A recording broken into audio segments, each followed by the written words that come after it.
Sarah Jones. I'm a student rep. I'm the host today, and today we have with us Daniel. Daniel, welcome to Talking Points. How are you?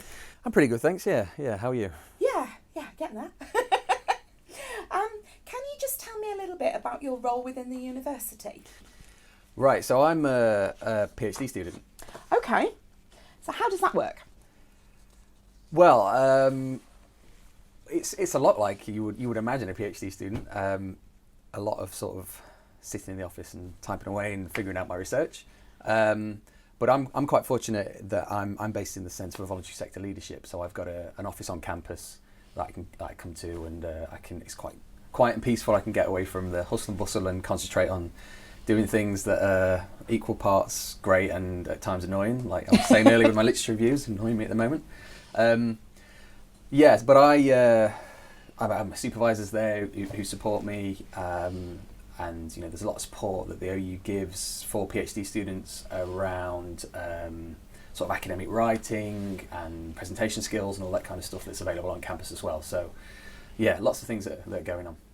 That's really different because I'm an OU student, but I'm based at home. So it's would you say, the same as me studying at my computer at home as you studying within the actual campus of the university? It's very similar, yeah. It's very similar because I've got flexibility that I can work from home as well if I want to.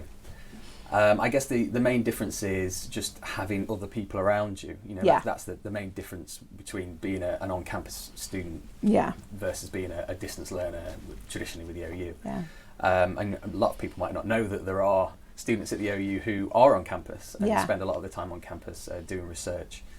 But yeah, so there is that difference, but you have that flexibility as well. So a lot of people, well, perhaps not a lot, but certainly people who are my peers who are doing PhDs are doing them remotely as well. There's one guy who lives up in the Highlands of Scotland, so he's on campus once every 3 months or something like that. So you certainly don't have to be here on campus to do a PhD at the OU, but there are those opportunities there. Yeah, so it's very similar, except you can't wear your pyjamas.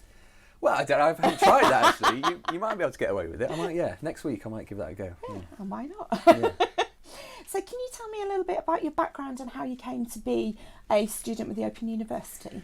Okay, so I did the traditional university route. So I did GCSEs, A levels, went to university straight away, and then I've sort of maintained a link with studying all through my life. Although I was an OU newbie when I came to do my PhD.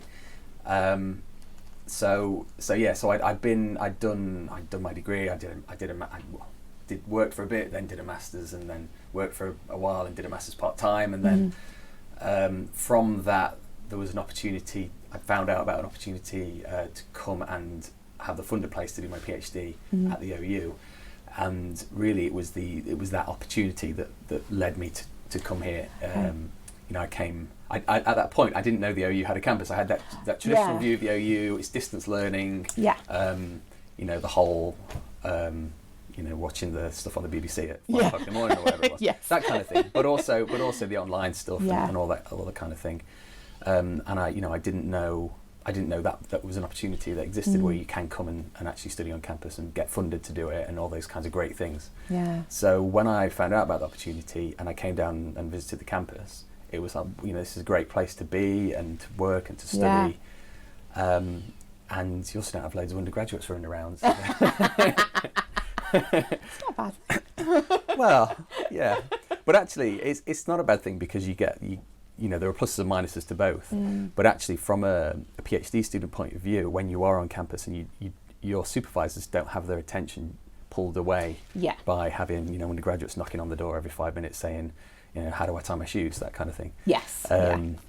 So there is a big advantage to doing it at well, not necessarily grown up, but I think it's a unique advantage that the OU has for on-campus PhD students, or for PhD students more generally as well, that you get that direct support and that attention, which is quite good.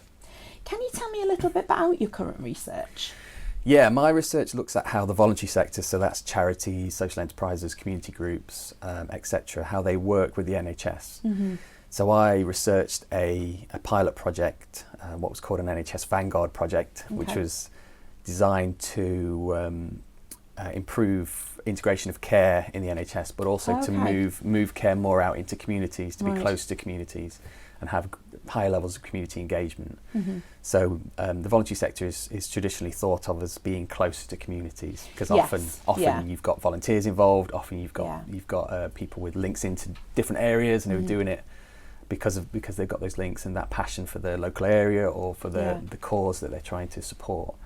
So really, my research looks at how the voluntary sector worked within this project and with the sort of big organisational issues that the NHS faces, being one of the largest employers in the world, budget of billions of pounds, and then you've got these really tiny organisations that are trying to work within that structure and often get leveraged by the NHS to provide those community links. It's really interesting. Have you enjoyed doing it?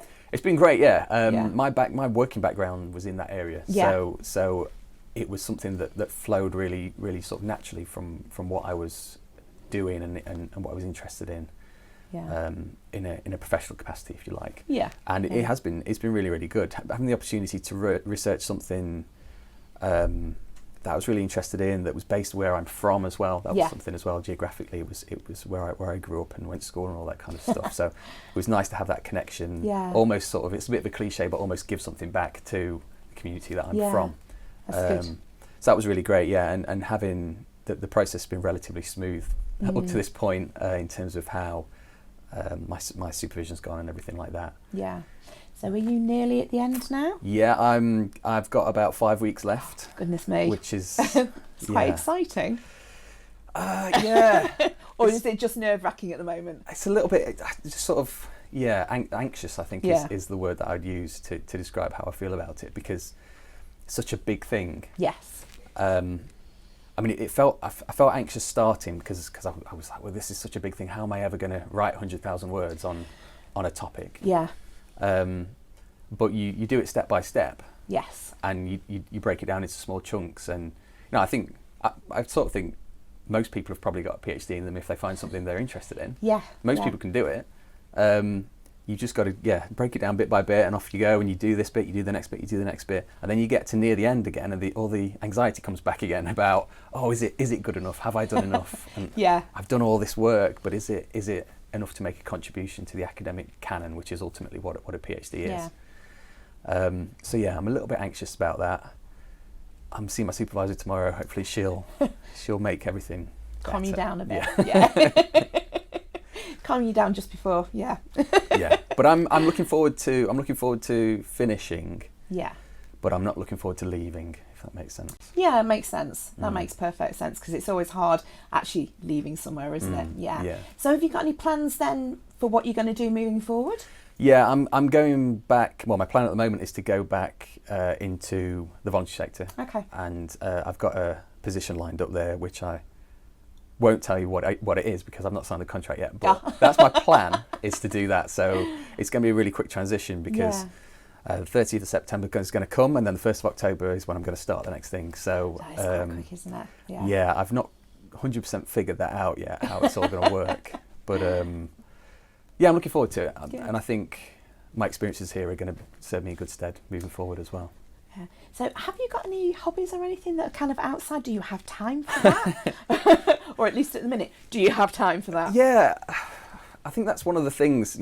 There's the idea that doing a PhD is quite an obsessive task, and you have to be really, really into it. You have to live it 24 hours a day, and it has to be part of your self-identity and everything like that. Whereas my approach has been a little more detached. And I have been quite careful to make sure I have space for myself.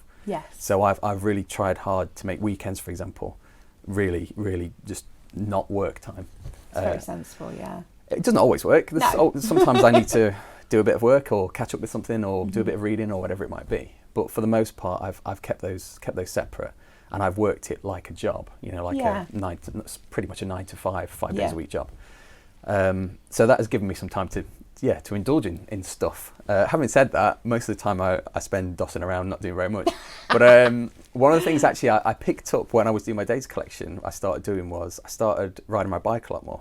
So I got into going out and riding my bike up and down the hills of Derbyshire. Yeah, that's quite a challenge. That gave me, but actually, not only was it good for fitness and everything like that, but it did give me a sort of mental break from doing things, because during data collection, when you've spent maybe a day in the field writing your field notes, and then you come home and you're typing it all up. Yeah. It can get a bit of a drag, especially if you ever transcribed interviews, for example. It's hours of just sort of clicking away. It is, yeah. It's a great sense of achievement when you finished it. Absolutely, but when you're doing it can be a bit of a drag. Yes. So yeah, that was really good for me to have that separation and get out for an hour and clear head in nature and all that kind of stuff. Yeah. So that's something that I've picked up recently, actually, which has been really good.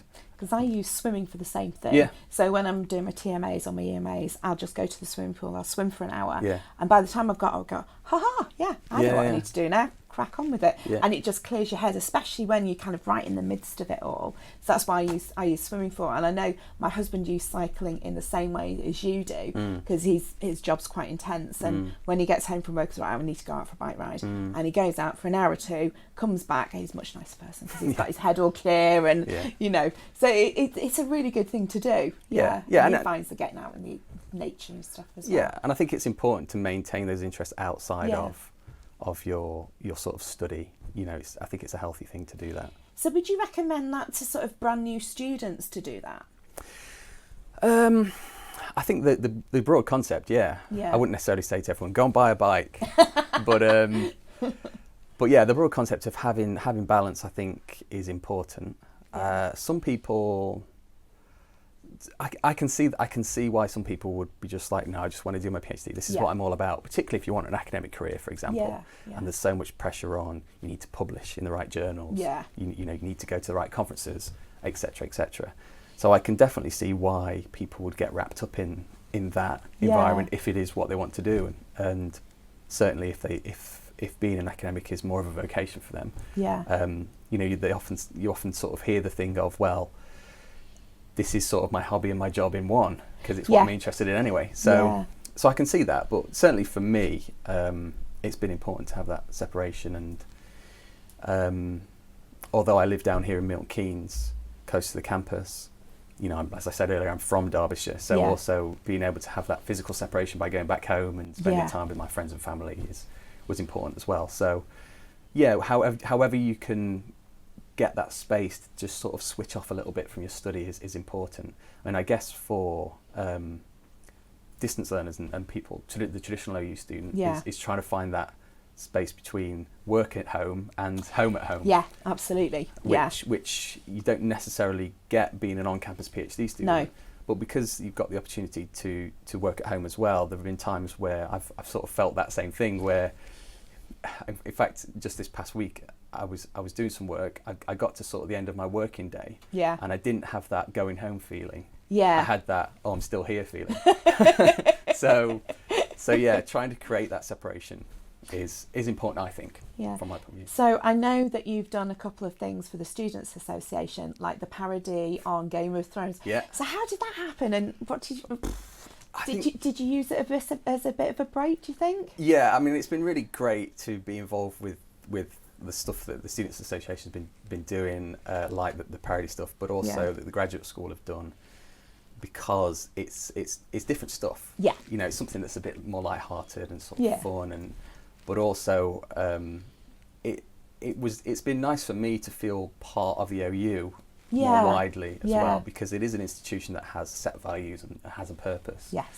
And for me, although I've not been an OU student in the past, it's something that I've developed as I've gone through. So being involved with that kind of stuff's been really good. Excellent. So finally, we have our biscuit dunking challenge. Are you ready? Yeah, I'm. It's just extra anxiety for me on top of I'm doing sure, my PhD. Because we've got some really good scores to match you up against. So. I didn't realise. I didn't realise it was competition. Oh no, we have a scoreboard. Okay, I'm ready. Excellent. Okay, so we've got our scoreboard. Let me turn our scoreboard around. Are you going to show me before I start? Yeah. Okay. So Nick used a ginger nut and got 34. Monica used a bourbon and got 32. Daniel, which biscuit are you going to pick? I was, before you turn that around, I was going to go for a bourbon, so I'm going to stick with that choice. Excellent. Because Monica obviously So that's the one. Esteemed person. Yeah, so that's the one to beat then. Yeah. You're going to do it? Yeah, okay. Right. Are you ready? Have you got your biscuit in hand? Cup of tea's there? Yeah, I'm gonna choose that one. Right. So let me check out. Yep. Looks like a good one. Yeah, Yep. it's Like straight, that one? yeah. Yep. Okay. Are you ready? Yeah, I'm ready. Steady. Yep. Go. 1, 2, 3, 4, 5, 6, 7, 8, 9, 10, 11. Oh. Oh! Yeah, that's the best thing to do. So 11. So Daniel, you have scored 11. How has that bourbon. happened?